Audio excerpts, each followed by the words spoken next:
Greetings and welcome to another video of the Hindu vocab series. My name is Prashant Dhawan. So without wasting a single moment, let us begin. देखिए, words discuss करने से पहले कुछ कहना चाहूँगा मैं. मुझे महीने में इक्का दुक्का बार कभी एक कमेंट दिखती है कि सर हिंदी में कोई जुगाड़ू सी ट्रिक बता दो ना सर, कि जब गाड़ी खड्डे में गिरती है तो इसका ये मतलब हो गया, बंदा भागते भागते उछल गया तो उसका ये मतलब हो गया. देखो यार, I will be brutally honest, ठीक है, ये सब ढकोसला होता है. Don't take it in a negative way. मैं आपको कुछ सुना नहीं रहा. I am telling you this as a brother, क्योंकि look, the only way to success is hard work. किसी भी आदमी की अगर बहुत ही अच्छी वो कैब है, काफ़ी अच्छी इंग्लिश है, उससे पूछोगे ना आप कि आपने ये कैसे इम्प्रूव करी वगैरह, तो ये नहीं बोलेगा कि मैंने ट्रिक्स बना रखी है माइंड में कि धोती पहनो तो ये वाला वर्ड हो गया, पैंट पहनो तो ये वाला वर्ड हो गया. It's all about practice. सिर्फ यही एक सिंपल सरल मगर मुश्किल रास्ता है. मैं उसमें आपका गाइड बन सकता हूँ. सो यूजुअली ऐसी रिक्वेस्ट जिन लोगों से आती है, they are not even constructing sentences. मैंने आज तक उनको कोई लिखते हुए देखा नहीं है. So don't fool yourself. ये एक बहुत ही कीमती समय है आपका. Properly invest your time in the right direction. Shortcuts ढूंढने के चक्कर में ये ना हो कि आप आगे भी ना बढ़ो. So that's all I would like to say anyway. So let's discuss this word first. Vanguard. The Hindu के यहाँ पर इस आर्टिकल में इसको यूज़ किया गया है. There are of course some who still say that the party which was the vanguard of the freedom movement. अच्छा, तो यहाँ पे कांग्रेस पार्टी की बात की जा रही है कि वो एक वैनगार्ड थी फ्रीडम मूवमेंट की. वैनगार्ड का देखिए अर्थ होता है एक आंदोलन का नेतृत्व करने वाला. ज़्यादातर देखिए इसका जो ओरिजिन है ना इस वर्ड का, मिलिट्री ओरिजिन. आप देख सकते हैं गार्ड लिखा हुआ है यहाँ पे. तो हालांकि आज के टाइम में ऐसा कोई ये नहीं है कि वैनगार्ड मतलब किसी की सिक्योरिटी करना है, वो वहाँ से कन्फ्यूज मत कर लेना. मिलिटरीली इसको यूज़ किया जाता रहा. एक ऐसा कोई यूनिट हो सोल्जर्स का जो सबसे आगे चलेगा, मिशन के लीड करेगा, ठीक है, तो नेतृत्व करेगा. तो इसका और मीनिंग ये भी हो सकता है कि फ्रंट रैंक, एक लीडिंग पोजीशन, ड्राइविंग फोर्स, ठीक है. तो आज के टाइम में इसको हर जगह यूज़ कर लेते हैं कि कोई मूवमेंट हो, उसको भी कोई लीड कर रहा है, उसको भी वैनगार्ड बोल देते हैं, ठीक है. तो यहाँ पर दो सेंटेंसेज हैं जिससे आपको और काफ़ी ज़्यादा क्लियर हो जाएगा ये. You can say entails new i7 processor puts them in the vanguard of the computer industry. अब देखो, ध्यान दो, मैंने यहाँ पे बोला है इन द वैनगार्ड, मतलब इन द फोर फ्रंट, ठीक है, समझ रहे हो ना. यहाँ पे मैं वैनगार्ड को एज फोर फ्रंट का सब्स्टिट्यूट मान के चल रहा हूँ. सो इन द वैनगार्ड. तो अगर मान लो सिर्फ आपको वैनगार्ड यूज़ करना है, इन द यूज़ नहीं करना सेंटेंस में, तो आप कैसे करोगे? तो आप कह सकते हो the role of the artist is to act as the vanguard of humanity's search for meaning, ठीक है. तो इंसान का जो भी एक सर्च होती है, मीनिंग मतलब कि ज़िंदगी क्या है, मैं क्या हूँ, क्यों मैं यहाँ पे आ गया हूँ वगैरह, तो आर्टिस्ट का ये काम होता है कि ये जो खोज है इंसान की, उसको वैनगार्ड करे, उसको लीड करे, कि वो उसके पीछे सब लोग आएंगे, ठीक है. तो याद रखिएगा, वैनगार्ड मतलब जो लीड करता है. टिंसल. देखिए, टिंसल को न्यूज़पेपर में बहुत बहुत ज़्यादा बार यूज़ करते हैं, ठीक है. खासकर जो पेज 3 वाले होते हैं ना न्यूज़पेपर, द हिंदुस्तान टाइम्स वगैरह, तो उसमें टिंसल टाउन बहुत देखा होगा आपने. तो पहले मतलब समझाता हूँ आपको, फिर पूरी सारी उम्र का ही भूलोगे नहीं आप. देखो, टिंसल होता है जो चमकीला सा, बड़ा अट्रैक्टिव सा, ग्लैमरस सा, मगर अंदर उसके वैल्यू बहुत कम हो, सुपरफिशियल हो. सुपरफिशियल मतलब सतह से आपको खूबसूरत लगे, अंदर झांक कर देखो तो लगता है कि कुछ है नहीं. प्रिटेंशियस भी हो सकता है इसका सिनोनिम. हिंदी में हम कह सकते हैं चमकी सी, एक झिलमिल सी, ठीक है, टिंसल. अच्छा, टिंसल टाउन क्यों कहते हैं? देखो, कोई भी ये फिल्म इंडस्ट्री होती है ना, हॉलीवुड, बॉलीवुड, उसको वहाँ का जो मीडिया होता है, जो प्रेस होती है वहाँ की, वो उनको बोलना स्टार्ट कर देते हैं टिंसल टाउन, ठीक है. क्यों? क्योंकि देखिए, भारी रूप से बड़ी चमक होती है, ग्लैमर होता है, सुंदर सुंदर लोग होते हैं, मगर as you magnify the glass, थोड़ा और झाँक कर देखते हो तो लगता है कि अंदर कुछ खास है नहीं, सब कुछ प्रिटेंशियस है, सुपरफिशियल सा है. तो इसीलिए, हालांकि अब लोग इतना रियलाइज़ करते नहीं है, बट मैं ये मानता हूँ कि आज भी उसको थोड़ा सा टॉन्टिंग वे में बोला जाता है. टिंसल टाउन है ये तो, ठीक है. तो यहाँ पर दो सेंटेंसेज है. Seasoned actors and producers find this an appropriate time to launch their sons in tinsel world, ठीक है. तो टिंसल वर्ल्ड भी कह सकते हो। ये सीधी सी बात है, एक्टर कहाँ पे लॉन्च करेंगे अपने बच्चों को? टिंसल वर्ल्ड ही होगा, जो एक चमचमाती सी दुनिया होती है, ग्लैमर वर्ल्ड होता है, ठीक है। उसके अलावा भी कह सकते हो the studio was decorated with tinsel, ठीक है, टिंसल से, मतलब बहुत ही ज़्यादा एक कह सकते हो समथिंग वेरी अट्रैक्टिव चीज़ों से वो डेकोरेटेड था। And a mirror ball hanging hung from the middle of the ceiling. तो मेन याद रखना टिंसल टाउन से आपको याद हो जाएगा। काफ़ी बार आपने न्यूज़पेपर में देखा होगा, अगर आपने कभी पेस्ट्री वाला देखा हो। तो उसके अलावा एंटोनिम है यहाँ पे। एंटोनिम देखिए टिंसल का होगा प्लेन, सादा, सिंपल, मॉडेस्ट। स्लीजी, देखिए स्लीजी होता है घटिया, कोई अनप्लेजेंट सा, सॉर्डेड सा आदमी, इमोरल सा आदमी भी कह सकते हो, करप्ट भी हो सकता है, अनप्लेजेंट। जैसे ये बंदा है, अजीब सी स्माइल है और लिखा है और मतलब कह रहा है ट्रस्ट मी, तो ऑफ कोर्स आप कहोगे क्या स्लीजी आदमी है ना, कितना मतलब एक अनप्लेजेंट सा लग रहा है कि अंदर से करप्ट है, इमोरल है, कोई एथिक्स नहीं है इसके अंदर। तो यहाँ पर एक बढ़िया सेंटेंस है, the sleazy businessman doesn't even know how to spell the word ethics. अब देखो ये बड़ा इंटरेस्टिंग सेंटेंस है, ध्यान देना यहाँ पे, how to spell the word. अभी रिसेंटली क्या हुआ था कि क्रिकेट ऑस्ट्रेलिया का एक बोर्ड के मेंबर थे, वो ऑस्ट्रेलिया में एक जगह इंटरव्यू दे रहे थे। तो इंटरव्यू देते वक्त जो वहाँ पे रेडियो जॉकी था उसने पूछा कि आपको क्या लगता है कि विराट कोहली को अपोलोजाइज़ करना चाहिए उनके शब्दों के लिए जो उन्होंने स्टीव स्मिथ के लिए यूज़ किया, ऑस्ट्रेलियन कैप्टन थे। तो उन्होंने, जो क्रिकेट ऑस्ट्रेलिया के वहाँ पे एडमिन थे, उन्होंने कहा कि I don't think he even knows the spelling of that word. तो यहाँ पे सॉरी की बात की जा रही है कि मुझे नहीं लगता कि विराट कोहली को सॉरी की स्पेलिंग भी पता है। मतलब इसका ये मतलब होता है कि वो आदमी को उसका आइडिया ही नहीं है कि वो होती क्या है। तो एक तरीके से विराट कोहली को एरोगेंट कह रहे थे। पर अगर आपको कहना है कि किसी चीज़ को दूर दूर तक का उसका आइडिया ही नहीं है, तो आप कहोगे he doesn't even know how to spell that. For example कि कोई आदमी हो जिसको दया, आप कहोगे इतना क्रूअल आदमी है, he doesn't even know how to spelled kindness, या फिर कोई भी एक वर्ड हो। तो यहाँ पे मैं लिख दिया कि स्लीजी बिजनेसमैन है, बड़ा घटिया बिजनेसमैन है, उसको स्पेलिंग तक नहीं पता एथिक्स की, मतलब तो दूर की बात है।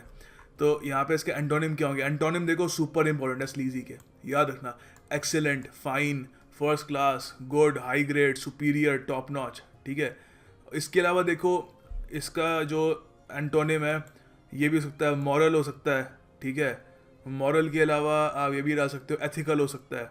All these can be the antonyms of sleazy. उसके अलावा देखिए मैं आपको यही बताना चाहूँगा कि आने वाले एक हफ्ते में मैं एक वीडियो निकालूंगा जिसमें मार्च महीने के सारे जो द हिंदू वोकैब सीरीज़ की वीडियोस हैं उनमें से 30 बेस्ट वर्ड्स जो मुझे लगते हैं the best of the best, वो मैं आपके लिए लेके आऊँगा इन अ वीडियो।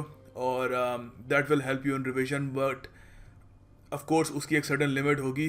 बेस्ट तो यही रहेगा कि आप सारी वीडियोस रेगुलरली देखते रहें और उसके बाद जो एक मंथली वीडियो आती है वो भी देखें ताकि आपका रिवीजन हो। Don't depend on that video के उससे आपका पूरा महीने का वो क्या आपका कोटा हो जाएगा। तो विंस, विंस देखिए एक वर्ब है। विंस देखिए इसका अर्थ होता है जब कोई आपको दर्द हो रही हो, तो उस वक्त जो आपको जो एहसास होता है दर्द का, ऐसी शक्ल बन जाती है, बच्चे की है, लग रहा है कि कोई इसको इंजेक्शन वगैरह लगाए जा रहे हैं, कुछ है, ठीक है। तो ही इज़ विंसिंग। तो यहाँ पर आप देख सकते हैं to make a slight involuntary grimace और shrinking movement of the body out of pain और डिस्ट्रेस, किसी तरीके की फिजिकल या मेंटल पेन दिखाना। इसके और सिनोनिम्स हो सकते हैं ब्लेंच, क्रिंज। क्रिंज देखो, क्रिंज आदमी सिर्फ पेन में नहीं करता, मान लो कोई आपको बड़ी ही अजीब सी चीज़ दिख जाती है उससे भी आप क्रिंज करते हो। फॉर एग्जांपल 1980s के कोई गाने वगैरह देख लेते हो आप, जिसमें हीरो नाच रहा है, पीछे खूब सारे गाने और लोग नाच रहे हैं, तो you cringe looking at that. आपको एक यू आप कांपना शुरू कर देते हो कि क्या यार कैसे नाच रहे हैं लोग, ठीक है। सो वहाँ पर भी इसका मीनिंग आता है। उसके अलावा रिकॉयल, श्रिंक, फ्लिंच, ठीक है, सब इसके सिनोनिम्स है। हिंदी में हम कह सकते हैं दर्द की शिकन, बेस्ट इसका मीनिंग हो गया विंस का। सेंटेंसेस देखते हैं इसका यूज़ कैसे करना है वो भी समझ जाएंगे। The soldier winced as the pain from the bullet shot kept worsening. तो बुलेट शॉट है, उसके जो दर्द थी वो और ज़रा जले रहे बदतर होती थी, तो सोल्जर ने क्या किया, ही विंस, उसको दर्द की शिकन हुई, क्रिंज किया उसने हल्का सा, but didn't move from his post. खैर उसके अलावा यही कह सकते हो as soon as his left shoulder blade touch the door he winced in pain. तो परहैप्स उसके लेफ्ट शोल्डर ब्लेड में कुछ पेन होगी, तो जैसे ही दरवाजे ने उसको छुआ कांप गया दर्द से वो, ठीक है। ही winced in pen, in pen है, ठीक है, विद नहीं है, इन पेन।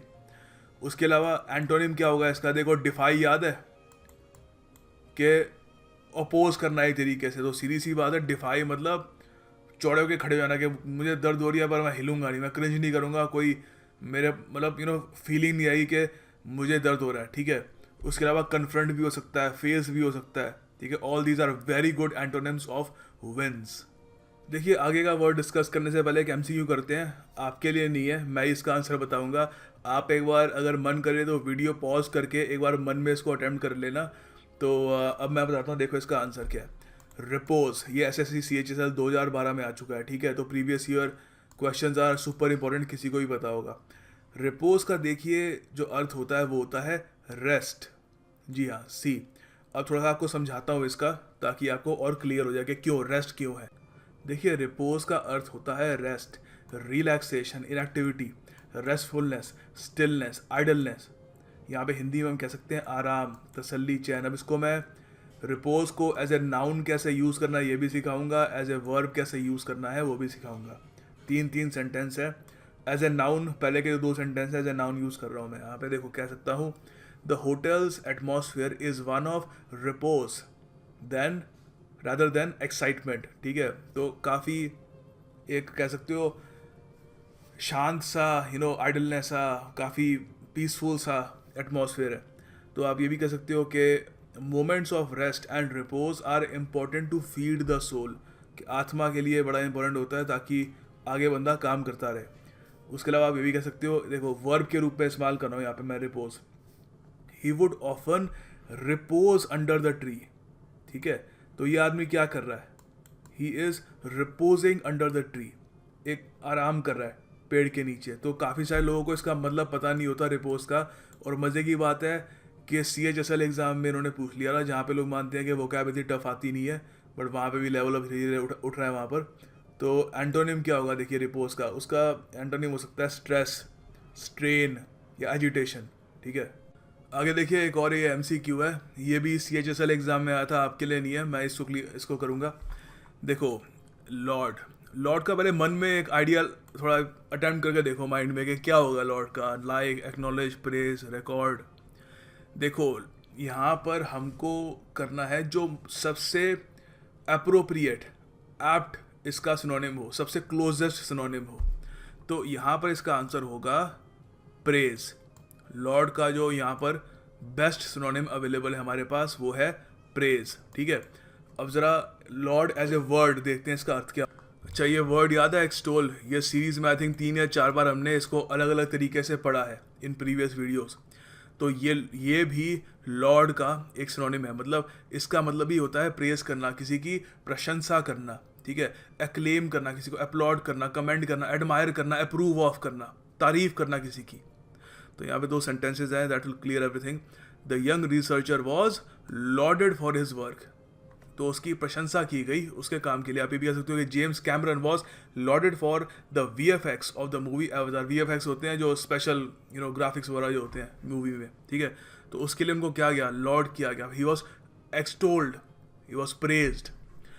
अच्छा लॉर्ड का देखिए एंटोनिम सुपर इंपॉर्टेंट है। जहाँ पे मैं कहता हूँ सुपर इंपॉर्टेंट है ना एंटोनिम, तो वहाँ पे सही में बहुत इंपॉर्टेंट होता है, क्योंकि जो एग्ज़ाम का पास्ट का जो पैटर्न है वो मैंने अच्छे से काफ़ी हद तक ऑब्जर्व किया है, और सिनोनिम एंटोनिम का इतना कुछ चेंज होता नहीं है। सो उसके हिसाब से दिस इज़ वेरी इंपॉर्टेंट याद रखना। Abhor, it is very important word अपने आप में। एबहॉर करना, किसी को हेट करना, तो ये एंटोनिम होगा लॉर्ड का। उसके अलावा ब्लेम, सेंसर, कंडेम करना, ठीक है, ये भी होगा। क्रिटिसाइज़ करना, ठीक है। उसके अलावा आप खूब सारे आप इडियम्स भी जानते हो, हॉल ओवर द कोल्स। देखिए एक यहाँ पे आप लोगों के लिए एमसीक्यू है, ये मैं नहीं करने वाला। एडॉन, ADORN, एडॉन, आपको इसका अर्थ बताना है, whether it is trust, writer, suspect या beautify. Do attempt this question in the comment box below. देखिए आगे एक और ईडीएम है, SSC CGL 14 या 13 में आया था, याद नहीं आ रहा, बस SSC CGL का ही है। कट नो आइस विद, इसका मतलब मैं ही बताऊंगा आपको, अभी डिस्कस करेंगे। पहले एक बार वीडियो पॉज करके ट्राई करके देख लोगे इसका मतलब क्या होगा। देखिए cut no ice with, his arguments cut no ice with me. तो cut no ice with someone का मतलब होता है had no influence on me. थोड़ा सा और आपको इलेबोरेट करके समझाता हूँ, उससे आपको मेमोराइज करने में आसानी होगी। देखो, कट नो आइस एक बहुत ही इंपॉर्टेंट इडियम है, ठीक है। इसका अर्थ होता है कि प्रभावित ना करना। मतलब जब आपसे कोई कोई आपको परसुएड करने की कोशिश कर रहा हो, कोई आपको इम्प्रेस करने की कोशिश कर रहा हूँ कि मेरा बाप तो ये है, मेरा चाचा ये है वगैरह, तो मतलब आप अगर प्रभावित नहीं होते तो वहाँ पे आप ये इडियम इस्तेमाल कर सकते हैं। तो एग्जाम्पल के लिए 2 सेंटेंस मैंने यहाँ पे दिए हैं। Their insults cut no ice with him, मतलब कोई उससे उसको इन्फ्लुएंस नहीं होता, कोई इफेक्ट नहीं होता उससे, बोलते रहते हैं, वो अपने काम से काम रखता है। उसके अलावा आप ये भी कह सकते हो, हालांकि ये मैंने काफ़ी हटके यूज़ किया है, यूजुअली लोग ऐसे यूज़ करते नहीं है, मगर ऐसे भी यूज़ कर सकते हैं, ठीक है। यूजुअली आपको ऐसे मिलेंगे कि द सेल्समैन्स परसुएशन, कि पीछे बड़ा हुआ सर ले लो ये वो वगैरह, cut no ice with him, कुछ उस पर प्रभाव नहीं हुआ उसका, ठीक है। और उसके अलावा आप ये भी कह सकते हो कि his high status and wealth cut no ice with him, वो कोई उसका प्रभावित नहीं है कि कितना अमीर है, कितना उसका स्टेटस है, कितने लोगों से उसकी पहचान है, ठीक है। So cut no ice with, it's a very important idiom, याद रखिएगा इसको।